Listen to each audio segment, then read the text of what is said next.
Meus irmãos, a paz do Senhor. Hoje meditaremos em uma passagem marcante da Palavra de Deus, que conta a manifestação do Senhor. Leiamos. O Senhor lhe disse: saia e fique no monte, na presença do Senhor, pois o Senhor vai passar. Então veio um vento fortíssimo que separou os montes e esmigalhou as rochas diante do Senhor. Mas o Senhor não estava no vento. Depois do vento, houve um terremoto, mas o Senhor não estava no terremoto. Depois do terremoto, houve um fogo, mas o Senhor não estava nele. E depois do fogo, houve o murmúrio de uma brisa suave. Primeiro livro dos Reis, capítulo 19, versículo 11. Meus irmãos, vocês devem saber melhor que eu, que a Bíblia é mais atual que as notícias que circulam, pois ela foi escrita antes de todos os acontecimentos, a fim de nos alertar sobre todas as coisas. Ela diz por várias vezes: quem tem ouvidos, ouça. O Senhor se manifesta de várias maneiras, diz o apóstolo. Tanto o escritor do livro de Hebreus como Paulo chegam a essa conclusão. Multiforme graça e várias maneiras. O texto em questão diz que o Senhor usou 4 elementos da natureza para se revelar a seu servo. Este, por sua vez, necessitava da intervenção divina, pois estava em uma profunda depressão, andando sozinho pelo deserto, pois havia propositalmente deixado o seu companheiro, aquele que andava a seu lado, e nessa aventura ele se assentou para descansar debaixo da sombra de um zimbro, e ali se lamentou, e nessa angústia pediu a morte. Foi quando Deus misericordioso foi até ele com pão abrasado e água, tudo para ver seu servo voltar a caminhar. E por 2 vezes Deus faz isso. Na última vez, o Senhor diz que ele deveria se levantar e andar, porque longo seria seu caminho. Mas agora seria diferente porque ele estava bem nutrido com a comida celestial. E dessa maneira, ele caminhou 40 dias e 40 noites, sem comer mais nada, além de pão e água sobrenaturalmente. A força que o Senhor lhe enviou deu ânimo ao profeta, que subiu ao monte de Deus em Horebe, um monte de aproximadamente 2.000 metros de altitude. Não é fácil subir monte. Além da questão e disposição física, tem a questão da altitude, onde o oxigênio fica escasso. Mas com o alimento celestial e a força do Senhor, vamos enfrentar qualquer obstáculo. Elias subiu o monte e entrou em uma caverna, e ali passou a noite. Como seria a noite em uma caverna? Bem, o profeta pela manhã ouviu a voz do Senhor que disse: que fazes aqui, Elias? Note que Deus não pergunta: o que faz aí? Mas sim, o que fazes aqui? Pois Deus estava o tempo todo ali com o profeta, embora ainda não tinha se manifestado. Me lembro que quando cursava a 4ª série, a professora de História tinha alguns motivos para pedir para me retirar da sala dela. E um dia, ela iria aplicar uma prova. E eu não queria perder. Então entrei de mansinho e me sentei na carteira. Como ela não enxergava muito bem, pois só tinha uma vista, me acomodei no fundo.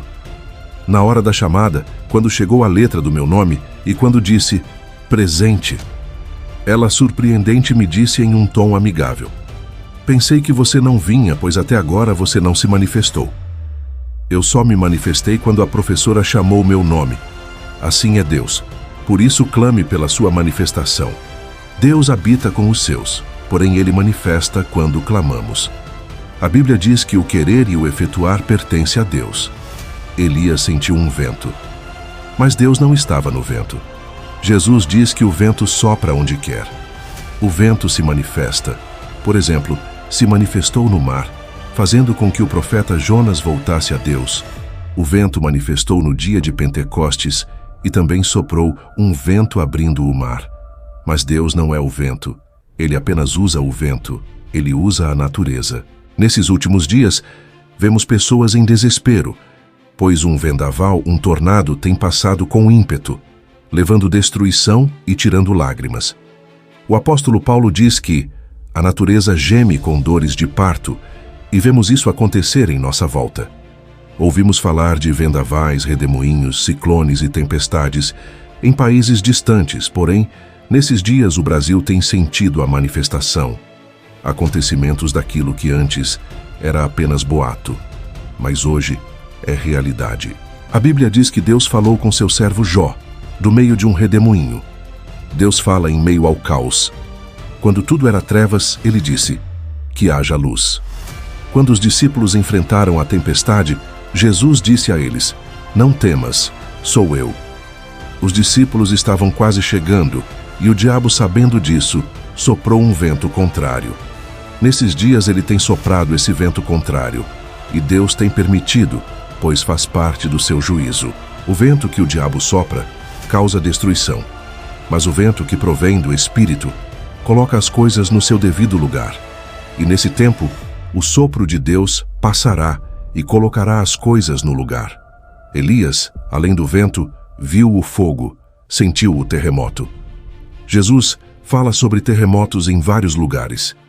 É o fim dos tempos, mas o ponto crucial é que Deus fala. Estamos rumando para o fim. Vimos que em lugares que nunca tinha acontecido catástrofes, agora se tornou frequente. Ventos que antes só se via pela TV, agora acontece ao nosso redor. Pois é, a força da natureza passa arrasando e levando tudo pela frente. Jesus disse que aqueles que olham para o tempo conseguem saber se vai ter chuva, sol, frio ou calor. Mas o que o Mestre mesmo quer é que as pessoas olhem e se atentem para os sinais dos tempos. Jesus disse que os poderes do céu serão abalados, e nesse meio os gemidos das nações. Enquanto as coisas acontecem, Deus cobre a sua igreja, como ele cobriu Moisés quando este entrou no estreito de uma fenda. Nesse tempo de apostasia, heresias, anticristos e blasfêmias escancaradas, sem contar as injustiças corriqueiras. Tudo isso inevitavelmente trará o juízo sobre a casa do Senhor. Afinal, o juízo começa pela casa de Deus. Esse vento que nos assusta é uma demonstração daquilo que ainda está por vir. E dentro da igreja irá passar um vento diferente do vento do Espírito, pois esse vento vem para avivar, mas o vento do juízo vem para levar o joio. Enquanto isso acontece, oremos com súplicas clamando por misericórdia. Chegou o tempo que muitos acharam que não ia chegar. Guerras físicas e espirituais, batalhas coletivas e pessoais, catástrofes visíveis e invisíveis, o choro dos inocentes, milhares alimentando as sepulturas que nunca se cansam de engolir vidas. As coisas têm acontecido mais rápido do que o normal. Nesse tempo tecnológico, onde as pessoas se misturaram, seres híbridos, androides e muitas aberrações estão por aí. Voltemos para a cruz de Cristo e clamemos por misericórdia. Pois lembre-se que o Senhor não estava no vento, nem no fogo, nem no terremoto visto por Elias, mas sim em uma voz mansa e suave, no meio do monte fumegando. Enquanto o povo, vendo raios e relâmpagos, Moisés estava em cima do monte, ouvindo e vendo Deus escrever. Viva esse segredo. Enquanto muitos correm de uma parte para outra, se firme na rocha, suba ao monte e se envolva na presença daquele que está sobre a tempestade. Chegamos ao fim dessa meditação. Até o próximo vídeo. Deus vos abençoe em Cristo.